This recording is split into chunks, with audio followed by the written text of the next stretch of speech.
నీటి వివాదాల అంశం ఎంతో క్లిష్టమైనదని అసెంబ్లీలో చర్చ సందర్భంగా సీఎం రేవంత్ అన్నారు. బీఆర్ఎస్ ఆరోపణల నేపథ్యంలో నీటిపారుదల శాఖ మంత్రి ఉత్తమ్ కుమార్ రెడ్డి కృష్ణా జలాల వివాదంపై చాలా స్టడీ చేశారు. ఈ చదువు ఆయన గతంలోనే చదివితే 4 సార్లు ఐఏఎస్ అయ్యేవారు. అధ్యక్ష, ఇప్పటికైనా మీరు రికమెండ్ చేసి అంబేద్కర్ యూనివర్సిటీ నుంచి డాక్టరేట్ ఇప్పించాల్సిందే అధ్యక్ష అని ఇంట్రెస్టింగ్ కామెంట్స్ చేశారు.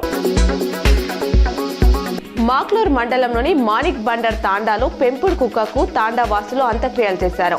ఈ కార్యక్రమంలో మాజీ కార్పొరేటర్ రాయ్ సింగ్, సురేష్, రమేష్, లక్ష్మణ్ ప్రకాష్ పాల్గొన్నారు. నిజామాబాద్ నగరంలోని సుభాష్ నగర్ లో గల శ్రీరామాలయంలో ధనుర్మాస ఉత్సవాలు భక్తి శ్రద్ధలతో కొనసాగుతున్నాయి. మున్సిపల్ ఎన్నికల షెడ్యూల్ ఈ నెల 11న విడుదలయ్యే అవకాశం ఉన్నట్లు అధికార వర్గాలు చెబుతున్నాయి. తర్వాత 2 వారాల్లో 125 మున్సిపాలిటీలకు ఎలక్షన్స్ నిర్వహించేలా ఏర్పాట్లు చేస్తున్నట్లు సమాచారం. రిజర్వేషన్లపై డెడికేషన్ కమిషన్ ఇచ్చే రిపోర్ట్ ఆధారంగా నిర్ణయం తీసుకోనున్నట్లు తెలుస్తుంది. ఒకవేళ 11న ఎలక్షన్ నోటిఫికేషన్ ఇస్తే ఈ నెల 25వ తేదీ నాటికి ఎన్నికలు పూర్తయ్యే ఛాన్స్ ఉందని అధికారులు అంటున్నారు.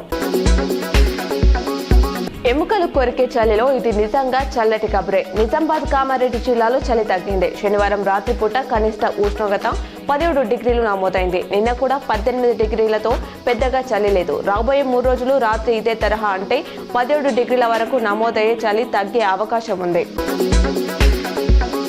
సీఎం రేవంత్ రెడ్డి అసెంబ్లీలో 2 గంటలు ఏకతాటిగా మాట్లాడారు. రాత్రి 7:30 నుంచి 9:30 వరకు అనర్గళంగా ప్రసంగించారు. కృష్ణా జలాల కేటాయింపు, పాలమూరు, రంగారెడ్డి, కాళేశ్వరం ప్రాజెక్టుల విషయంలో బీఆర్ఎస్ అన్యాయం చేసిందని దుయ్యబట్టారు.